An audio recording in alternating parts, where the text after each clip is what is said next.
Some of them may have policy differences. Some of them have been very clear with me. They have political differences with the bill. They say it's the wrong time to solve the problem, or let the presidential election solve this problem. In fact, I had a popular commentator 4 weeks ago that I talked to that told me flat out, before they knew any of the contents of the bill, nothing was out at that point, that told me flat out, if you try to move a bill that solves the border crisis during this presidential year, I will do whatever I can to destroy you, because I do not want you to solve this during the presidential election. By the way, they have been faithful to their promise and have done everything they can to destroy me in the past several weeks. Senator from Washington. Madam President, I come to speak before the vote today, but I do hope that all of my colleagues heard the senator from Oklahoma, heard his powerful words, especially the last several minutes, and pause and think about it. They were critically important for each one of us to think about, and I thank the senator for all of his work on this and for his powerful statement just now. But Madam President, if you want to understand why people can't stand politics, watch how many Republicans vote against this bill. Some of my colleagues do not seem to understand this is not a game. There is a war happening right now in Ukraine where our allies are being gunned down, and Putin is rolling his tanks into their homeland. There is a war happening right now between Israel and Hamas. There are civilians at this very moment caught in the crossfire. There are partners in the Indo-Pacific wondering if they can count on us. And let's not forget, there is the border, the site of countless Republican photo ops, where we have a genuine need of reforms and resources. That's the moment we're in. That's the moment that this package is meant to address. And by voting it down, Republicans will be telling our allies our word cannot be trusted, telling dictators like Putin that our threats are not serious, telling the world American leadership has been hollowed out by Republican obstructionism. And let's be clear, they will be telling the American people they don't want to solve the crisis at the border, they want to campaign on it. Because if you genuinely believe something is a crisis, you take any step you can to address it. You don't let a fire burn because Donald Trump wants to campaign on ashes.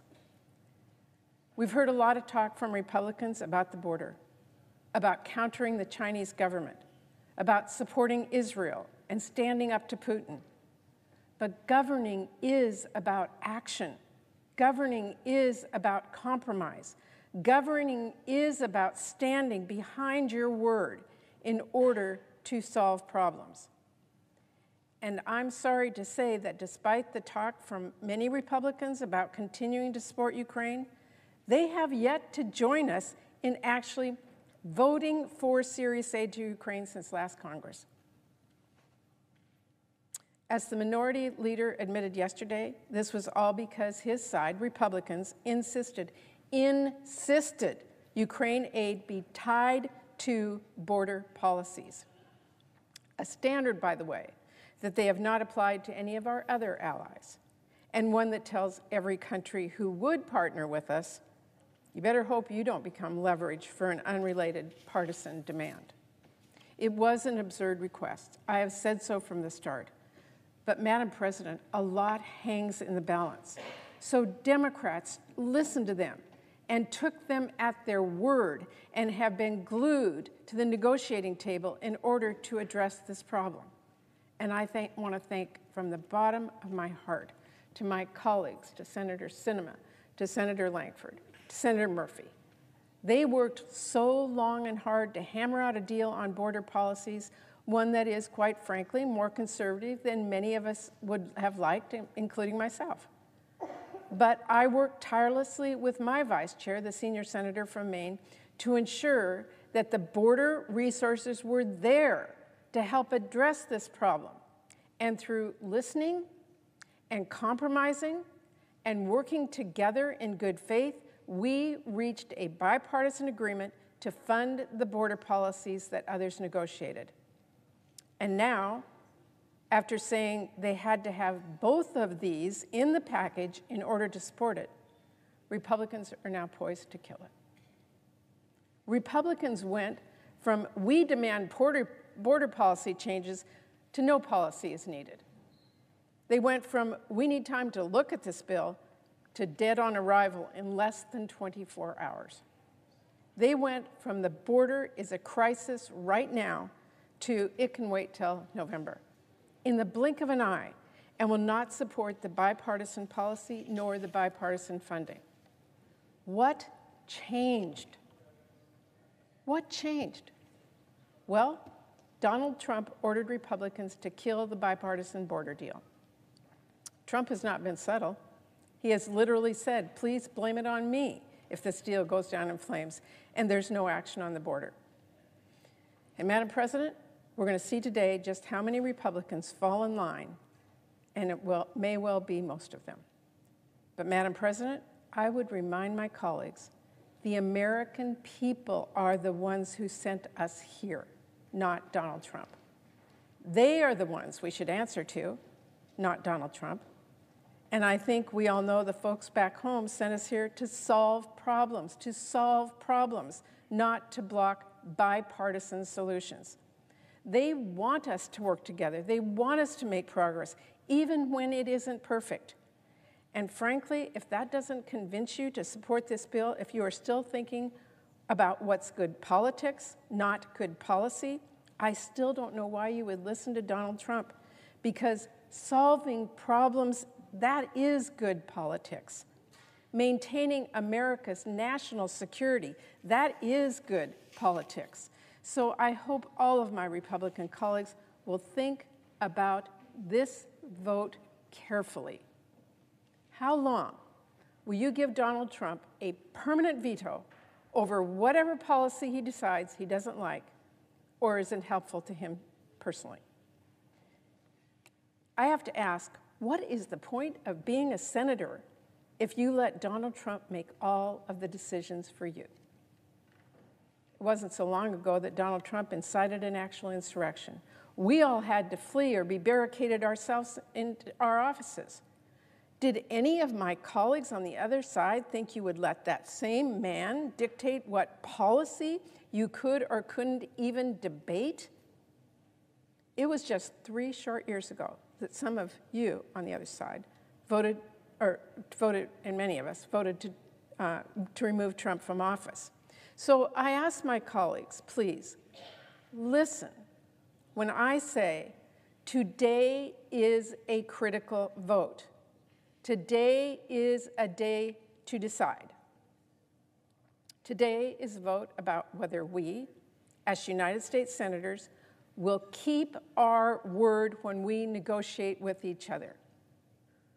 Today is a day we, as United States senators, will vote to show we will work together to stand up for American interests and national security at home and abroad. And today is a day we as senators show the world we are a country who stands behind our word and stands with our allies and works past politics to do what is right for this country and the people we were sent here to represent. I hope my colleagues will think about that long and hard. And then I sincerely hope they will do the right thing and abandon the MAGA politics. There is so much work we have left to do together moving forward, and you should all know me well enough to know I'm always ready to work together, not against one another. So, Madam President, even if this vote fails, I am determined to not let partisanship win the day.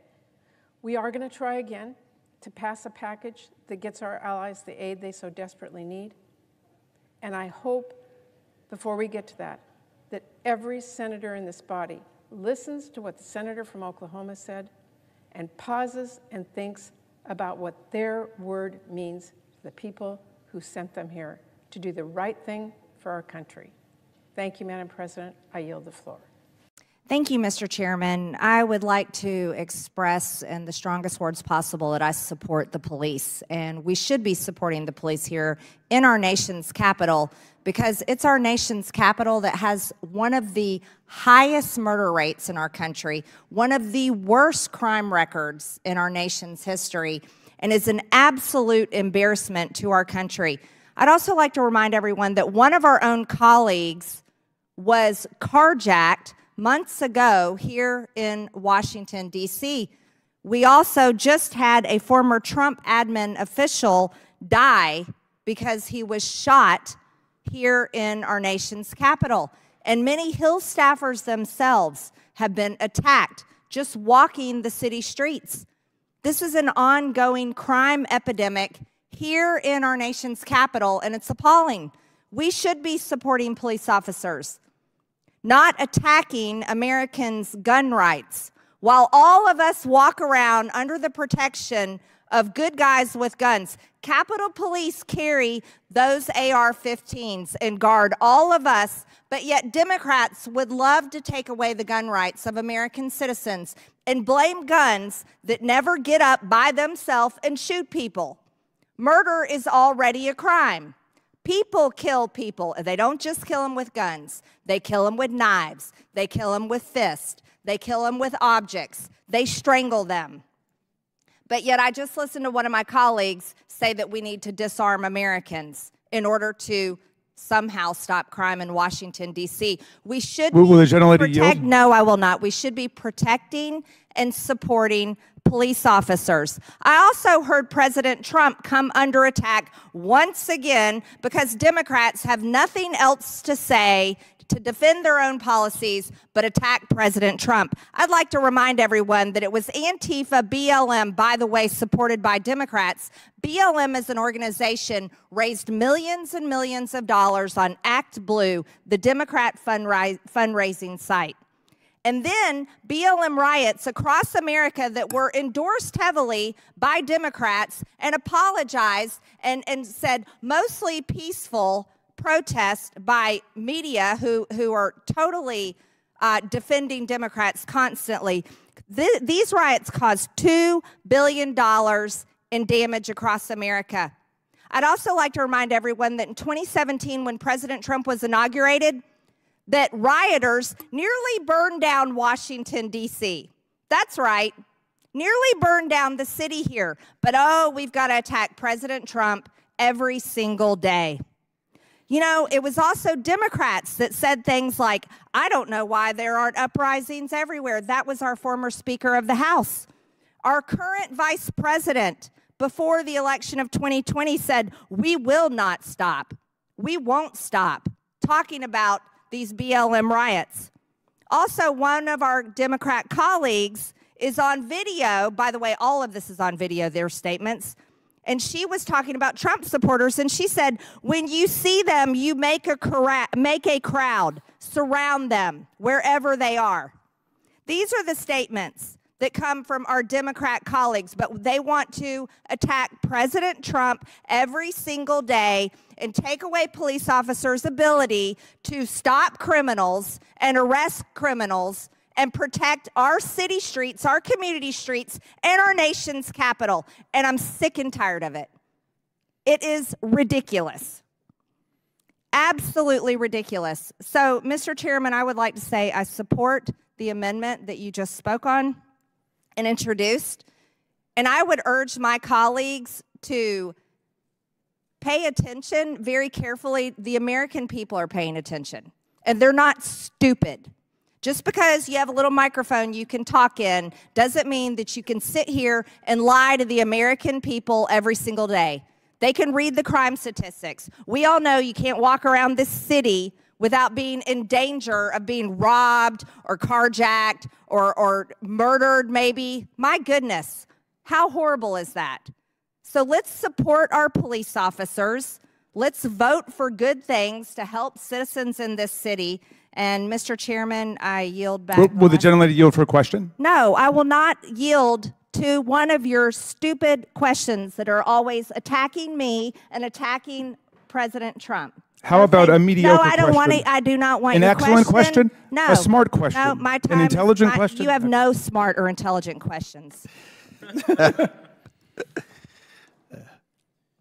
Chair now recognizes Mr. Garcia for 5 minutes. Thank you. That was recognized for 1 minute. Smoke and mirrors has never been the foundation of the Constitution. And that is all we have today to misrepresent to the American people that we're doing serious work. It comes to mind as to whether or not Secretary Mayorkas is being charged with articles of impeachment because he's a Cuban immigrant who came to the United States with his family as political refugees, that he spent time fleeing the Nazis, and that he came here to do his very best for the American people.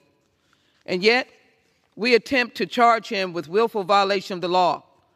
Operational control of the border means 0 persons coming across. This has not been the case as relates to any secretary, no matter what administration. And yet we failed in this process of false smoke and mirrors to allow the secretary to be able to articulate, or we articulate, any charge that might constitute high crimes and misdemeanors.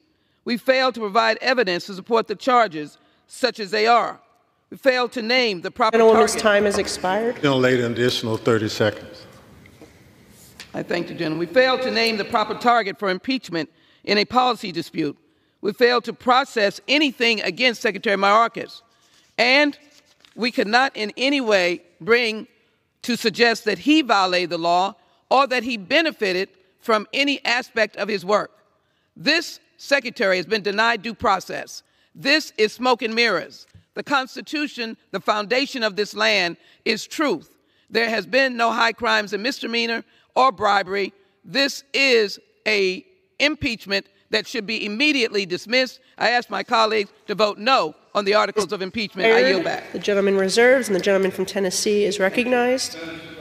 2 minutes. The gentleman from Texas, Mr. Pfluger. The gentleman is recognized. Ladies and gentlemen, brace yourselves for a race featuring a motley crew of desperate losers and shameless con artists. It's a spectacle so astonishingly lacking in integrity that you won't believe your eyes. And off they go, with Nikki the diplomatic Gillette and Haley prancing around like a phony diplomat who can't even negotiate a discount at the local market. But wait, here comes former guy Trump desperately trying to relive past glories and making promises that only a true master of deception could conjure up. Will this towering ego get him across the finish line? Chris the bridge to know where Christie is lagging behind. His Two-Face is still stuck in the traffic of his own failed political career. And Pensive Pence remains as indecisive as ever, pondering if he should even be in this race. But lo and behold, a hold it says to the Arkansas alibi. Hutchinson desperately clinging to his southern charm, hoping to distract you from his questionable track record and boring ass of bullshit. Meanwhile, Ron the catastrophic clown, DeSantis is causing pandemonium at every turn, proving that being an utter disaster can still gain you supporters in the world of politics. Will he woke off before the final furlong? Then there's Tim Nice, but deceptive Scott the slick talker, who's more concerned with appearances than substance, willing to spin any tale that'll get him a vote. And former guy Trump, of course, reappears with his endless stream of falsehoods, like a snake oil salesman hawking miracle cures. But hold on to your sanity, folks, because here comes Vivek, the vexing visionary Ramaswamy, Cupid stunt horse in this race of charlatans. He's peddling innovation and fresh ideas like a true snake oil salesman. And who knows what kind of bizarre venture he'll announce before the race is over. As they stumble toward the finish line, who is going to be the front runner to appear Fox Daily pushing out lies and fears? The crowd can hardly contain their disbelief. It's a spectacle like no other, a parade of desperate losers and shameless liars vying for your attention and, more importantly, your vote, then instantly forgetting you exist. Son, we need someone? Anyone I can't spot?